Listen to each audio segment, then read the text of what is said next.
Engines are fired on the grid in Marrakech. We're ready for the start of the first AutoGP race of the season with Kevin Gervasi and Marcus Pommer on the front row from Sergio Campana and Thomas Palkis. Kimi Sato, last year's championship runner-up, starts fifth from Andrea Roda. And further back, Richard Gonda, Sam de Jong, Michele Cerruti, Michele La Rosa, Loris Spinelli, Francesco Draconi and Giuseppe Cipriani complete the grid with a wide variety of tyre choices. All the top 6 on Supersoft's front and rear, except second starter Marcus Pommer, who's on Soft's front and rear. We've got a selection of drivers with Supersoft front and soft rear, and we've got some with soft front and Supersoft rears.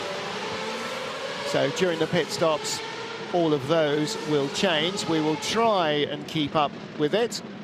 And the way to tell the difference, almost everybody will have predominantly red sidewall tyres. Yellow sidewalls are the soft, red the super soft. In fact, there is only 4 cars that you see any red on at all. And David Sears was explaining to Ben Constanduros a little earlier on that their number 1 car, Marcus Pommer, has gone with a completely different strategy to anybody else. They have their own reasons for thinking that that is the way to go. And this is often the case. If you don't go with the herd, you'll either be a hero or zero, and they clearly believe that it'll be hero time for Marcus Pommer, car number 1.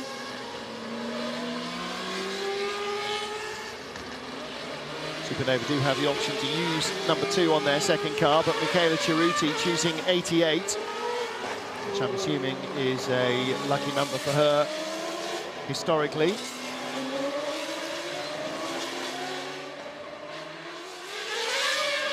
Coming down the back straight, these 2 chicanes, both very high speed approach, very heavy braking, and big sausages inside the curbs to be avoided at all costs, because you don't want to go flying in one of these cars. And down here towards the final corner on the circuit, that is your prime overtaking opportunity down to the hairpin.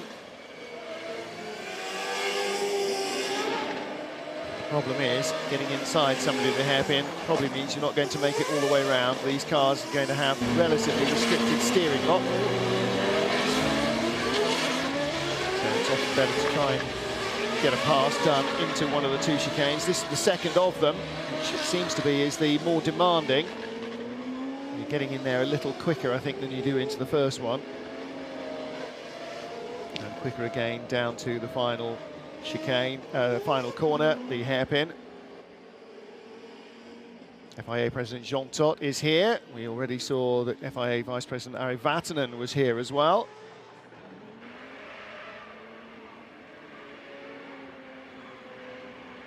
Saw him chatting away to Manel in the stewards bay with the flat patch and all the others, all the other bits of kit that they use to make sure that everything is as it should be. Kevin Gervasi leads the field round to the grid.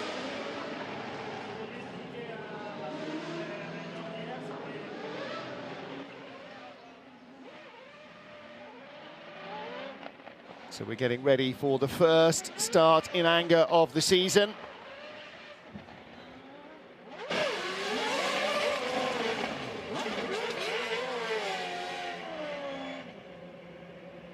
And our cars are forming up, ready to go in the heat here in Morocco.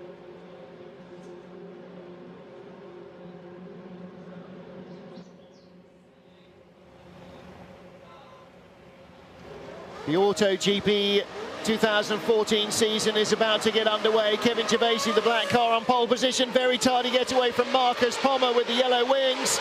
He is going to go from first to last as he drops to the back of the field. So it is then the 2 Zelle Racing teammates, Sergio Campana and Thomas Palkis, who are second and third, drifting out very wide with the yellow highlights, Michele La Rosa or Kimi Sato. One or the other. Both have got a white car with yellow highlights. I think it was Sato. And already recovering quickly, Marcus Pommer. No, he's not, in fact. That was a quick shot of his teammate, Michele Cerruti, 3 or 4 cars up from the tail. Pommer is hanging out the back of this field. Cerruti there, in between the second and third of the Virtuosi UK cars. The third car running out wide, and I think that'll be Sam de Jong, the de Jonger, the Belgian driver. So it was Thomas Palkies in second place. He got the better start, despite being behind Marcus Pommer. He's the first of those 2 red, white and black ZA Racing cars. 4th place then, that's Kimi Sato, last year's championship runner-up. And he's got Andrea Roda behind him with green number 4 in the car. Yes, he has. That blue car is Andrea Roda in the middle of your shot. And then Michele La Rosa. So La Rosa's made a very good start. Coming up from 10th on the grid. And at the tail there, car number 1 seems to now be going. Marcus Pommer is trying to put in a move at the back of the field on Francesco Draconi, as up front. Battle on. This is for 5th position. Kimi Sato for 4th place. Kimi Sato in 4th place. Lead trio pulling away fast. Kevin Gervasi, Thomas Palkies and Sergio Campana. And car number 16 with the red nose, that's Kimi Sato defending hard from Andrea Roda. And they have Michele La Rosa behind them in 6th. Then Loris Spinelli in 7th from 11th on the grid. Woo! And then a little lock-up from Sam de Jong. He's the number 11 car. He's the next Virtuosi driver.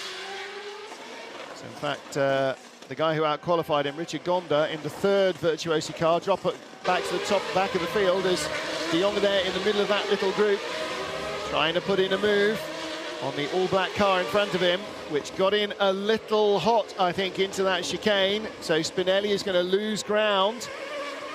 Spinelli is in 7th, de Jong in 8th, and then Pommer, I beg your pardon, Cerruti in 9th place. So that's the battle for 4th, 5th, 6th. This is the battle 7th, 8th and 9th. And the squabble for 10th behind. Giuseppe Cipriani is in 10th. So here is the battle for 4th. Just to remind you, in each of the races there is a mandatory 2-tyre pit stop that must be completed. Drivers using 2 tyre compounds in every weekend. Here in Marrakech, a super soft and a soft. They don't have to use both compounds in both races, but they must use both compounds at some stage during the 2 races. So you can stay on your preferred compound through race 1, and then we'll have to change in race 2 or vice versa. Good move up the inside there.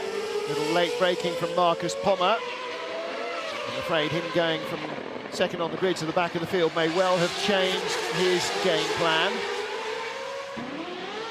Look up there from Richard de Jonge. Whoa! Huge straight lining of the chicane there. Hope he gave that place back. Number 11 is from Sam de Jonge, rather. So in fact, it was Gonda, Richard Gonda, who made that big lock-up mistake. It's debris blowing around on the circuit. Lead us already across the line. Kevin Gervasi by 1 second from Thomas Palkies, who is 1.1 ahead of teammate Sergio Campana. Further 3 seconds back, Kimi Sato with Gianluca Roda and Michele La Rosa behind. Then Sam de Jonge has got ahead of this little group. Spinelli. And then Michele Cerruti. Spinelli in the number 7 car. I beg your pardon, that's Giuseppe Cipriani in the number 7 car, with car number 1, Marcus Pommer, behind him. Pommer fastest in first qualifying session and second fastest in the second, trying to get around Cipriani. And Giuseppe making him work hard for it. We've got Richard Gonda behind in the blue car. The Supernova car, dark blue and yellow. Trying to get by Giuseppe Cipriani. Ibiza Racing car in black. He's got the run on the inside and he's going to be in front before they get to the braking area. And Richard Gonda ducking in behind, deciding not to try anything there. So Marcus Pommer picks up another place. He's now up to 10th place. His race, a bit of a disaster. Pit lane window opens after 3 laps completed. There are already crews out on the apron. So let's see who's going to be first to brake for the pits.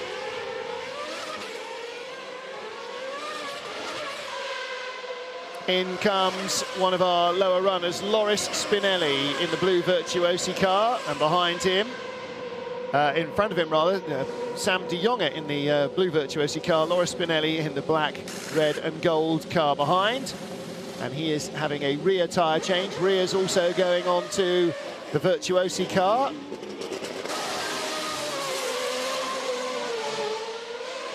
Now, whether that will be a brand new pair of super softs for each driver remains to be seen. Spinelli came off an all super soft setup. De Jonge had softs on the rear, so he's now gone all super soft. Only 5 laps use out of the softs. We think that perhaps the super softs might struggle towards the end of the race. Another 17 laps to do on those on the rear. That's going to be, of course, the end of the car that's doing much hard work here. This is your race leader, Kevin Gervasi. Now, when you're out front like this, and he's on, as you can see, with the red sidewalls, an all super soft combination. Oh, look at the bumps! Look at the bumps. And that really gave Richard Gonda the willies there. He was lining up a move on Giuseppe Cipriani, and it just started bouncing around under him, and he thought, I'm going to have a big one here if I even remotely try and outbrake him. So he changed his mind, and probably wisely so. Third place, Sergio Campana there. Thomas Palkis in second, as in comes Michela Ceruti. She's had a rear change as well. She was on soft fronts and super soft rears. She's now softs all round. So Supernova clearly believe that soft is the way to go. She has now fulfilled her obligation, incidentally, by already running super softs in one of the races. So if Supernova really do feel that soft is the way to go, then she can, well, maybe try and string out this set of soft tyres, because they only have 1 set of soft tyres for the weekend through this race and next. However, I would think she's probably going to end up doing all of the next race on super softs. They have 2 sets of those. She's only used 2 of her 8 so far, at least for racing.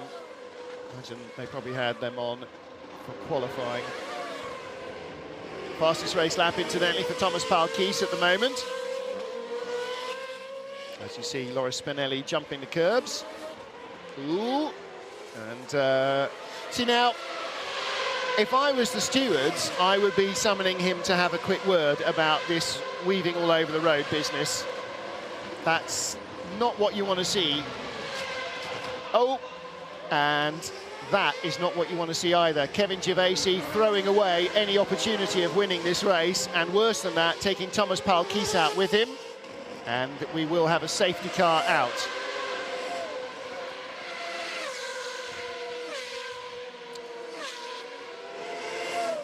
Now, if you wanted to have words with him about the little weave down the straight, you absolutely want to kick his backside all the way down the pit lane for that. I'm afraid that was a woeful piece of judgment. Pit stops continue. Francesco Giacconi comes in. And I would think that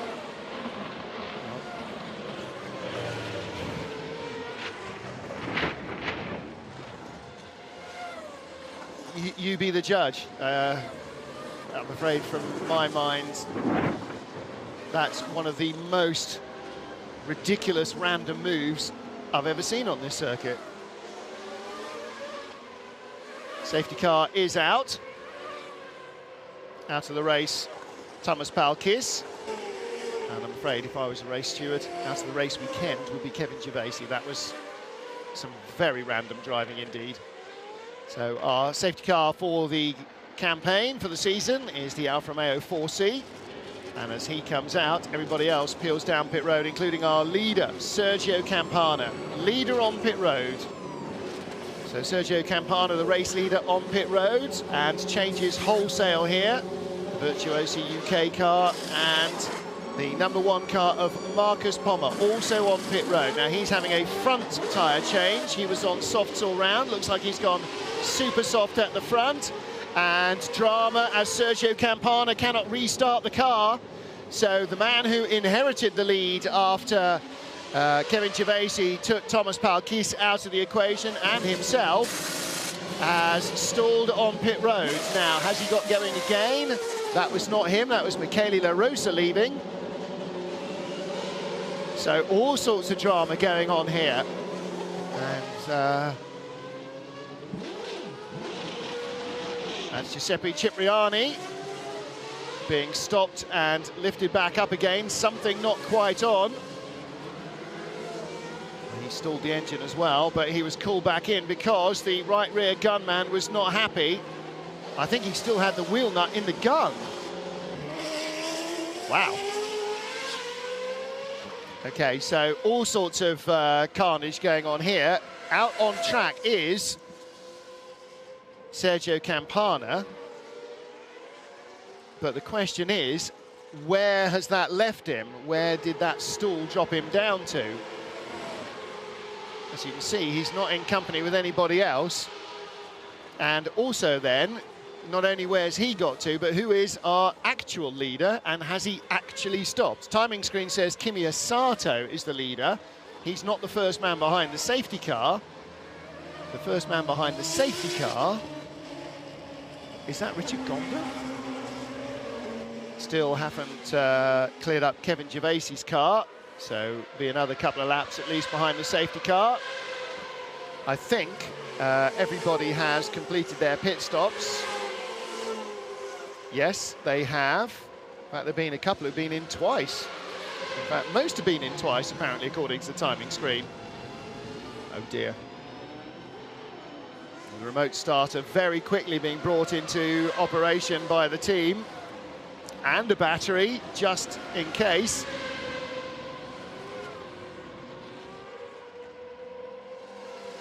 Isn't it funny how things are triggered off? Eurotech's Kevin Gervaisi doing no end of damage to the car.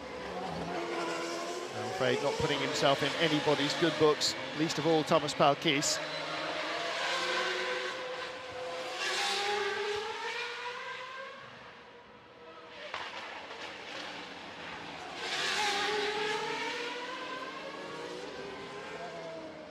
Gervaisi, 21 years old.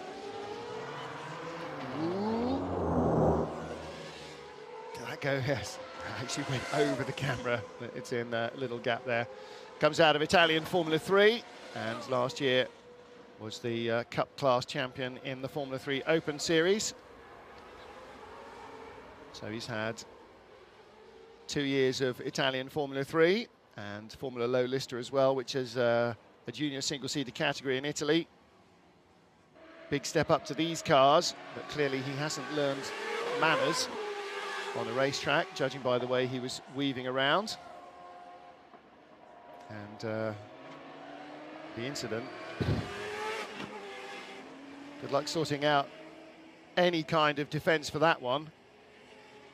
Thomas Palkis restraining himself well, I think, just writing that one off to somebody else's experience.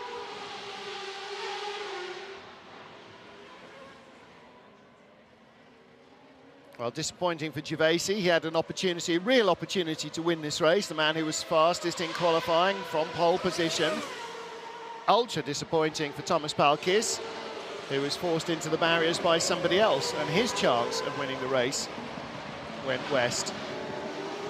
10 laps completed of our 22-lap race distance, and this is going to bring us hard up against the beginning of qualifying for the FIA World Touring Cars. Maximum race duration 40 minutes or 22 laps, whichever happens first.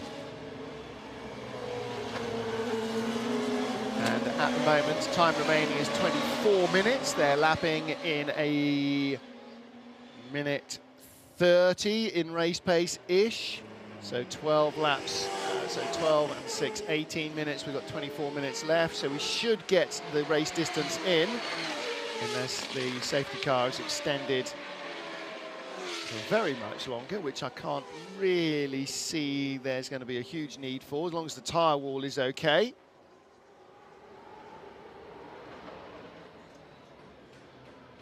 Car number 1 is Marcus Pommer.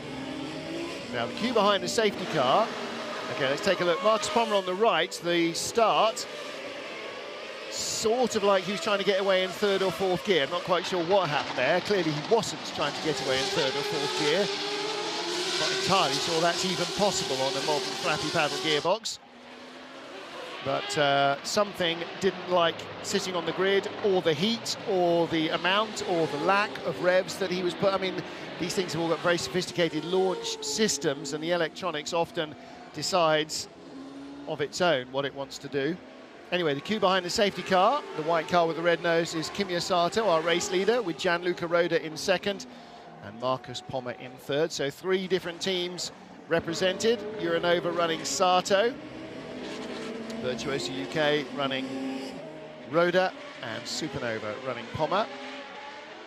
4 different teams in the top 4, because MLR 71, Michele La Rosa's team, running him. Lights off on the safety car. So at half race, no, lights are on the safety car from above. It looks like they're off. End of timing, sector 2 is where they should go off, which would be it's the 2nd chicane on the back straight, I think. He has not peeled into the pit lane, so the safety car is staying out for another lap, perhaps. Sato, Roda, Pommer, La Rosa, 4 different teams.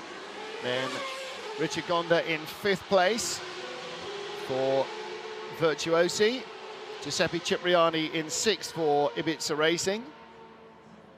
So if Gonda hadn't got by him, we'd have a top 5 featuring 5 different teams. Well, the race director is hoping that the rest of the train, who stopped at slightly different intervals, will catch the leading group. And we must be nearly there now, because that is Giuseppe Cipriani. So waiting for De Jonge, Spinelli, Cerruti and Draconi to catch them. Still 4 cars to get in line.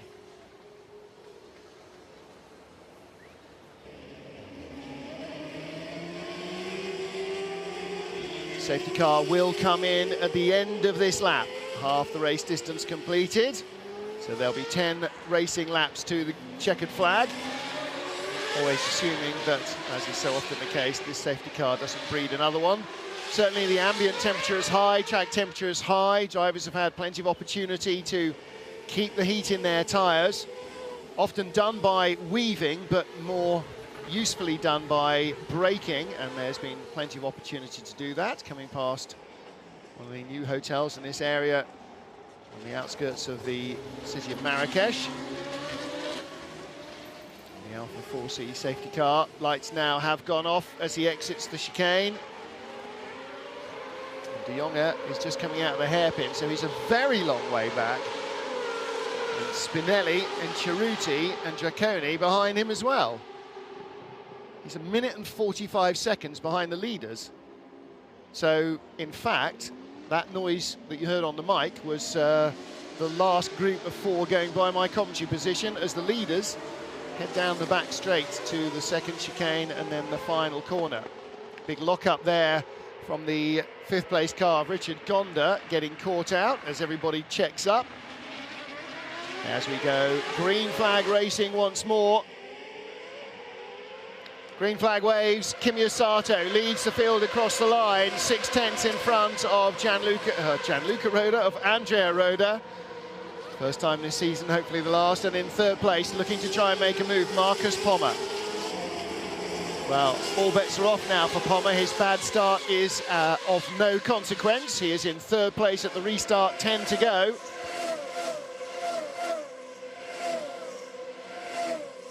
Pommer in the slipstream, yellow nose showing, or the yellow nose wings showing.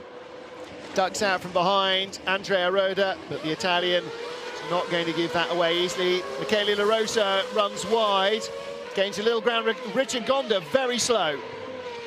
Now, oh, little trail of smoke there from the back of his car. Running very slowly behind a safety car in high ambient temperatures is not a good thing for single-seaters.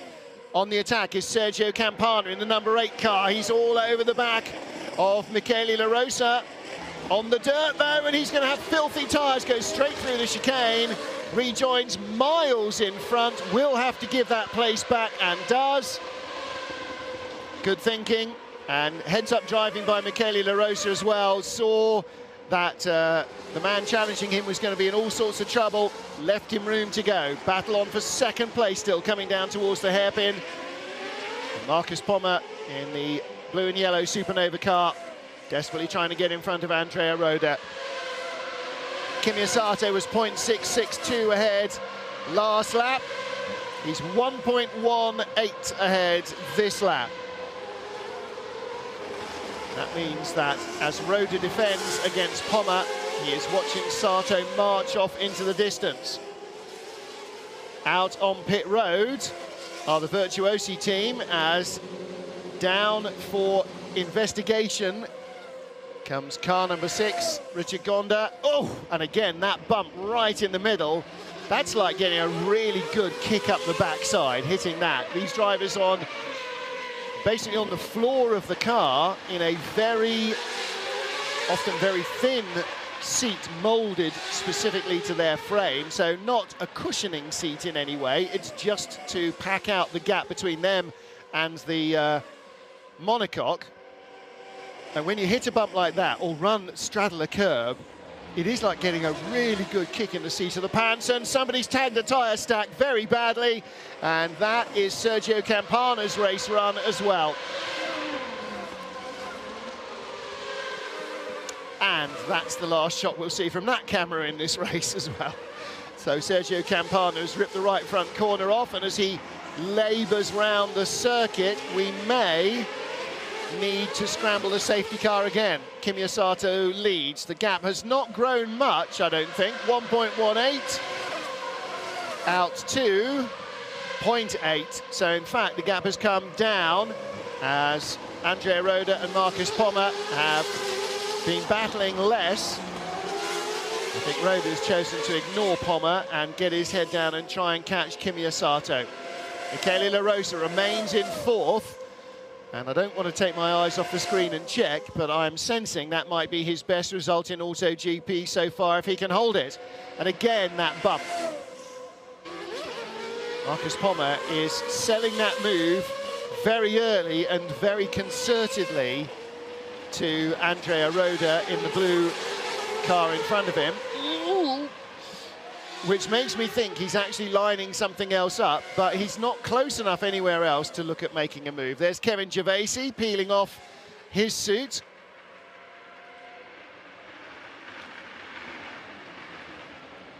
Ben from the pits is telling us it is a drive shaft failure for Richard Gonda. It certainly looked fairly dramatic like that, and into a safe place has gone the number 8 car of Sergio Campana. He was in 5th.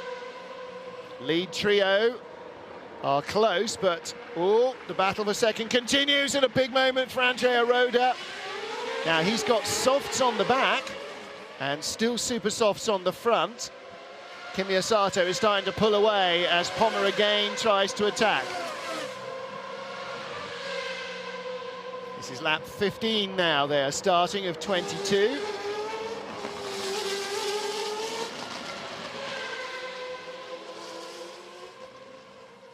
Well, that's a good lunge. Very good. Whoa! And is that where Richard Gonda lost the drive shaft, or is that the 3rd Virtuosi car? That's De Jonge, isn't it? Being passed by Spinelli. And now all over Michela Ceruti. Jumping from battle to battle with identical team cars. Help! two sets of eyes watching the screen and two sets of eyes watching the monitor as well. So this is our top three, second and third dropping away fast from Kimi Sato, the race leader, who's in the foreground. And with the green highlights, Andrea Roda, and with the yellow wings, there's Supernova boss David Sears. The yellow wings is the number one car, his new young German driver, Markus Pommer. Supernova won the championship the last 2 years. Oh, and Pommer's got a really good run here, got a great run through the chicane. He's all over the back of Roda. He's going to have to go brave and throws it up the inside. There's no grip, and he loops it around. And David Sears throws his head in his hands because now Michele La Rosa is up into third, and Pommer's not been able to keep the engine alive. Well, came too far down the inside maybe for his own good. He wanted to give plenty of racing room and did. I'm afraid came in on a very dirty part of the track and just no grip. So Sato leads by 1.8 seconds from Roda, and Michele La Rosa is a further 4.6 back. So now can Andrea Roda catch and pass Kimi Sato? Yellow flags out in the final sector. Let's have a look here. This is Michela Cerruti in the other Supernova car. And as she was dive-bombed by Spinelli, she allowed him to go. Laura Spinelli outbraked himself on the dirty part of the track on the inside, but kept it together. So Michela Cerruti in 6th position. In fact, that'll be 5th place once Markus Pommer's car drops out of timing. But Kimi Sato running away with this one at the moment.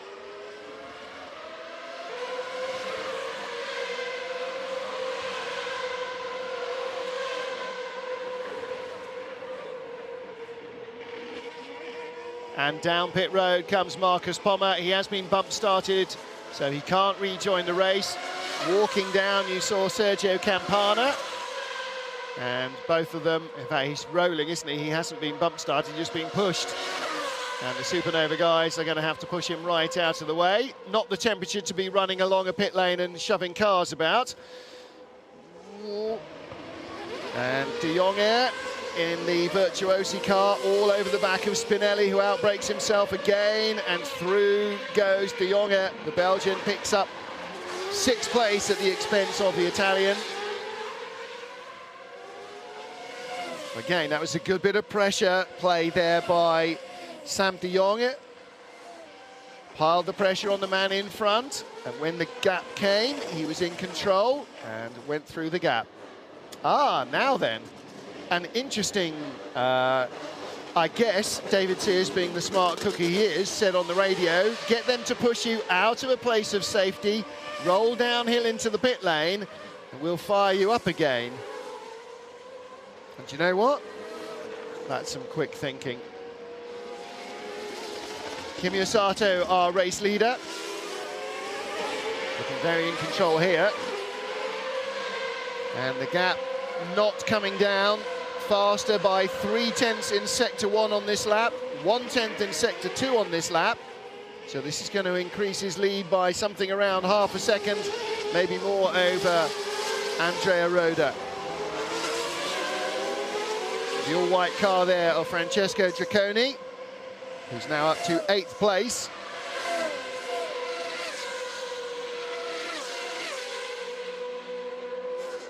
Now, 6th position at the moment is Sam De Jonge, having just got by this duo.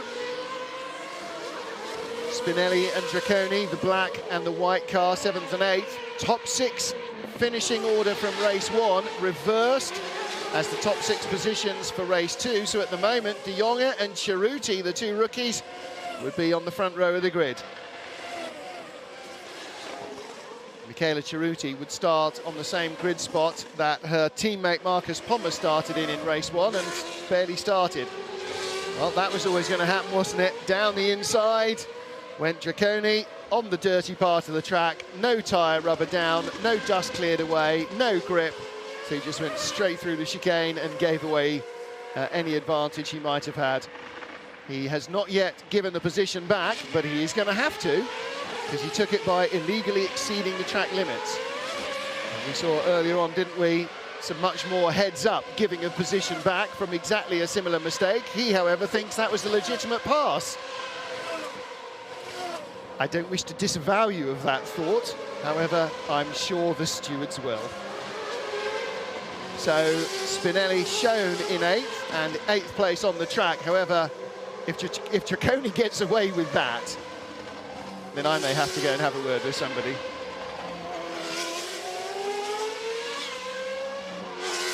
Kimi Sato just set his personal best lap, 1 minute 30.34, 1 minute 30.91 for the man chasing him in 2nd place.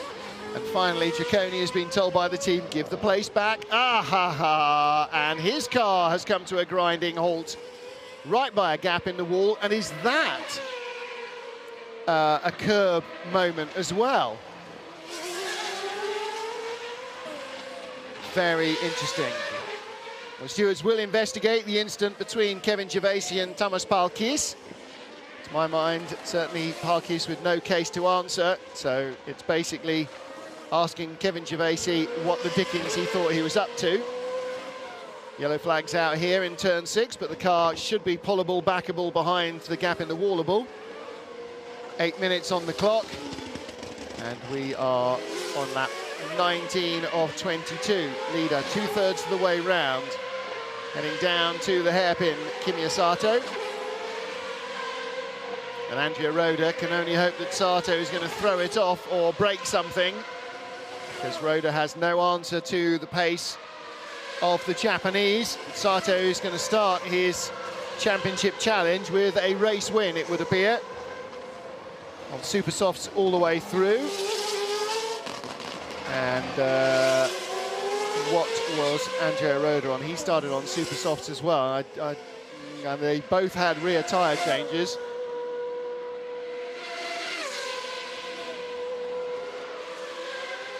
And I wonder if one or the other has gone for a different rear set.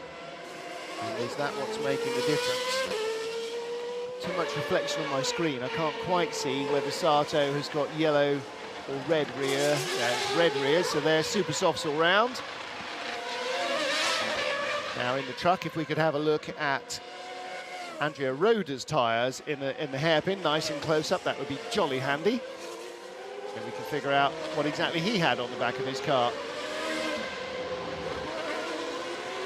Sato has gone super soft, super soft, super soft through this race, which means that he'll have to work in a pair at least of soft tyres into tomorrow's 2nd race.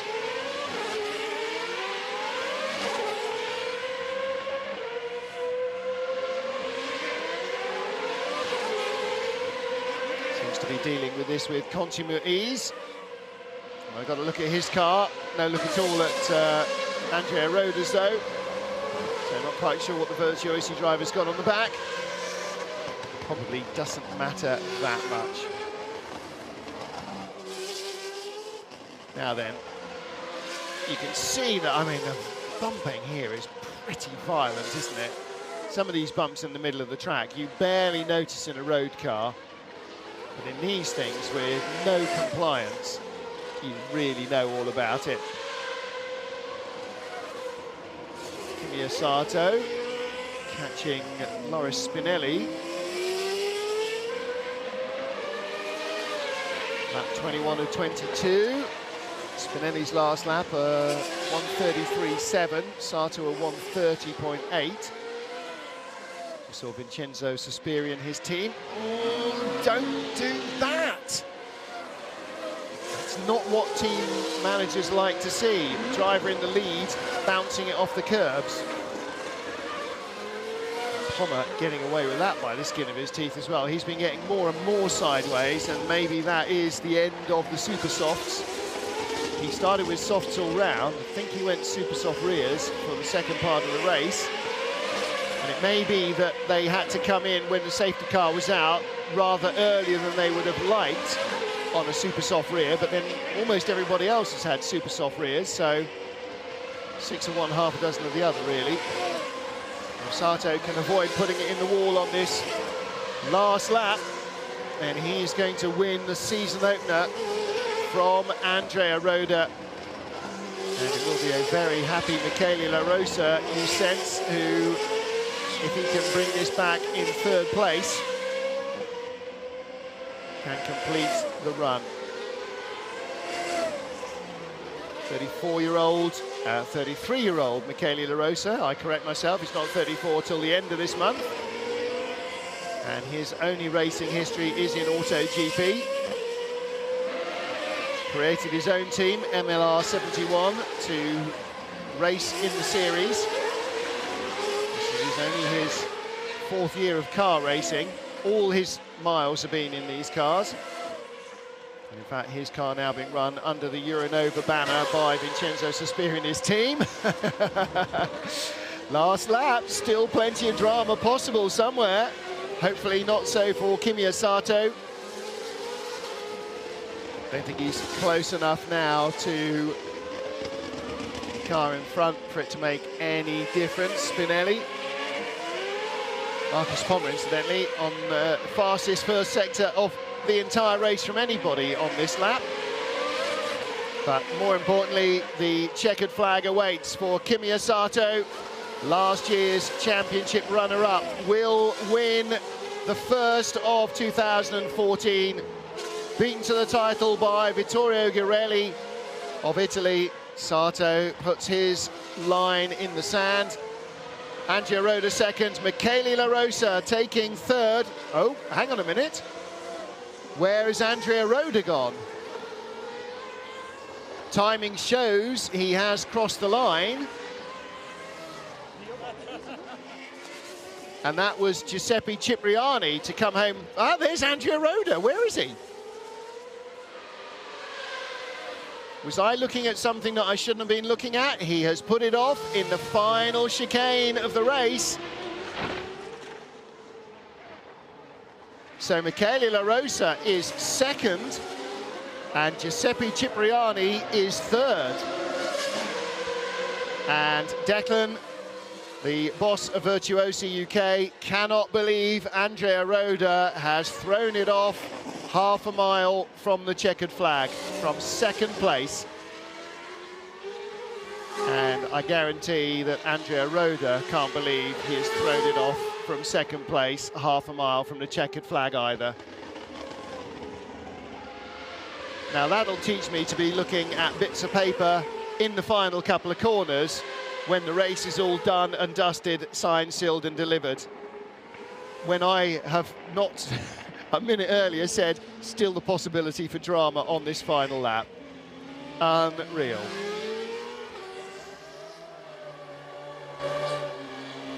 Well, Giuseppe Cipriani stops to pick up a passenger. I'm sure there's a fine in that somewhere, isn't there?